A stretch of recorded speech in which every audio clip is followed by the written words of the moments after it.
अस्सलाम वालेकुम नाज़रीन, मैं Zubair Akram programme sums up with Zubair Akram लेकर आपकी खिदमत में हाजिर हूँ। आज अप्रैल की 19 तारीख है। लंदन से बराह रास्त तो नहीं, लेकिन आपसे मुखातिब हूँ मैं all the way from United kingdom. सुबह जब मैं जागा तो मकबूजा पाकिस्तान से बेशुमार ख़बरें और बेशुमार इत्तलात आ रही थी डिफरेंट किस्म की कि खान साहब की पेशी है वहाँ पे आज। अलकादर ट्रस्ट का जो केस है उसकी सुनवाई हो रही है, और फिर वहाँ पे जो खान साहब को जो कंसर्न था बुशरा बीबी के हवाले से, उनकी जो सेहत के हवाले से, उसके ऊपर खान साहब ने आड़े हाथों लिया है दोबारा जज साहबगान को। जी नाजरीन, आड़े हाथों लिया है उनको, और उनके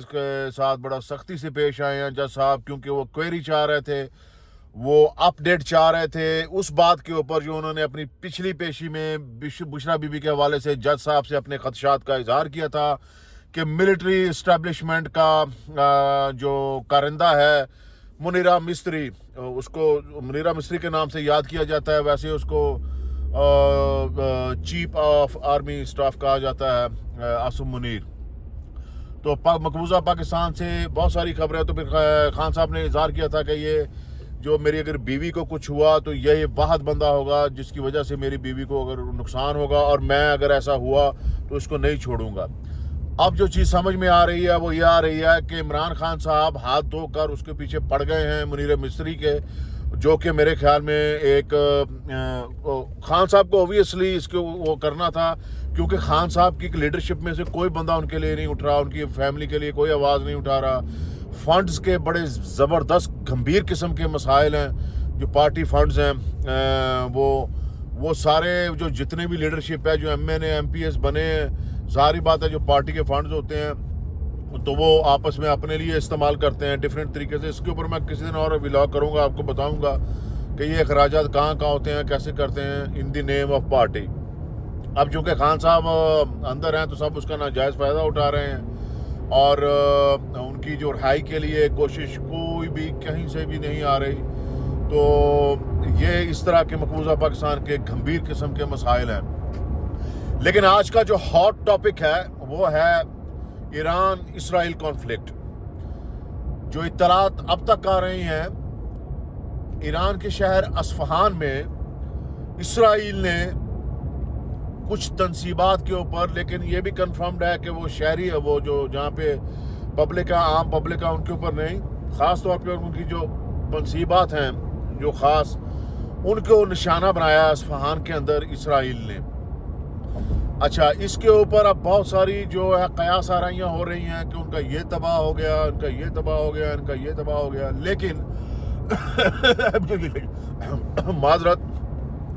लेकिन हुआ ये है कि ईरान ने आगे से जो रद्द अमल दिया है, ईरान ने बाकायदा तौर के ऊपर अस्फहान शहर की जो है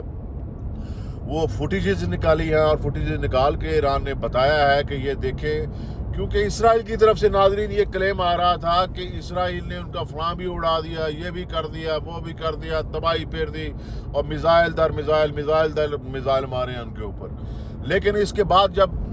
ये खबरें आई मार्केट में, क्योंकि जो मीडिया है CNN BBC ये सारे एक्टिव हो गए थे यहाँ पे, UK के टाइम के मुताबिक रात में ही एक्टिव हो गए थे। तो इन्होंने ना ऐसे ही अफवाहें और इतलात हुई कि इसराइल ने उड़ा दिया ईरान को, ये कर दिया, वो कर दिया। अब जब ईरान में ये चीज़ें आम बंदों तक पहुँची, उनके मीडिया तक पहुँची, और फिर उनकी जो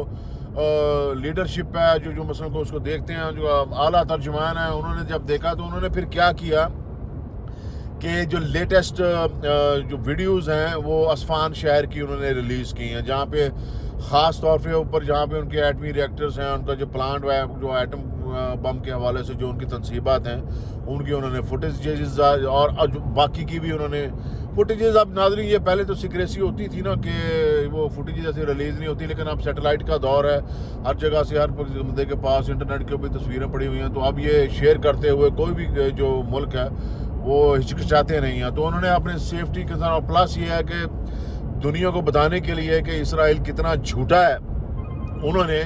ये अपना उनको कर दिया कि ये आप जो है ना, हमारा ये फ़ोन कॉल आ गई, 1 मिनट सुनो, تو ان کو یہ کر دیا اور ان کو بتانے کے لیے کہ ان کے فوٹیجز ریلیز کی ہیں اور ان کے ریلیز کر کے انہوں نے ان کو بتایا ہے کہ یہ ہمارے اوپر کوئی ایسا حملہ نہیں ہوا، انہوں نے پتہ نہیں کہاں حملے کیے ہیں. یہ جو ناظرین ہیں یہ ساری باتیں گفت و شنید جو سارا جو نظام ہے یہ ابھی چل رہا ہے، آن گوئنگ ہے. اس کے اوپر میں نے اپنی پوری ٹیم کو لگایا ہوا ہے کہ تازہ اطلاعات آل دا وے فرام ایران، اور اگر ہو سکے تو یروشلم یا پاکستان سے جو خاص لوگ ہیں وہ ابھی اس کے اوپر ہمیں اپڈیٹ دیں گے. میں انتظار کر رہا ہوں ساری معلومات کے لیے، اور جیسے ہی وہ اپڈیٹ ہوتی ہیں میں انشاءاللہ تعالیٰ آج کوشش کروں گا کہ دوبارہ ایک اور ولاگ بناؤں اور آپ کو تازہ صورتحال ہے وہ بتاؤں. باقی جو نانی 420 ہے جو ویڈیو مہارانی کے نام سے بھی مشہور ہے، لیکن میں اس کو سمجھتا ہوں کہ جرائم پیشہ عورت ہے، اور جرائم پیشہ عورتوں کا جو ان کا گروہ ہے جس میں کہ عظمیٰ بخاری ہے، جس کے والد نے ریمنڈ ڈیوس کو پاکستان سے بھگایا تھا، ساتھ وہ ڈڈو چارجر ہے مریم اورنگزیب جو کہ ان کے پیرنی ان کی جو نواز چور کی ماں کی پیرنی تھی اور ٹونے ٹوٹ کے کیا کرتی تھی، ٹونے تھے تعویذ مائیہ والا، وہ ان کا وہ سسٹم تھا. تو یہ سارے ایک جرائم پیشہ عورتوں کا گروہ ہے. ان کے اوپر جو یہ حرکتیں کر رہے ہیں، اور جس طرح یہ وہاں سکھوں کے پاس جا کے وہاں بیٹھ کے عمران خان کی کاپی کر رہے تھے، یہ وہ ایک موسیقہ خیز ہے اور انہوں نے تماشا بنایا ہوا ہے. نہ اس کو پتہ ہے کچھ کرنا پنجاب میں، نہ حکومت چلانی ہے، آئیں بینشیں سب نظام آل فار عبداللطیف وہ سارا چل رہا ہے نظام. تو عین عبدالغفور آل فار عبداللطیف سارا ان کا وہ نظام چل رہا ہے.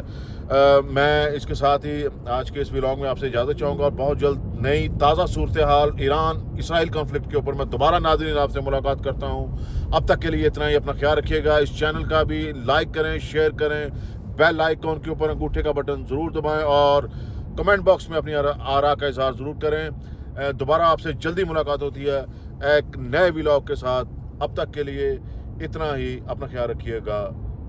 السلام علیکم.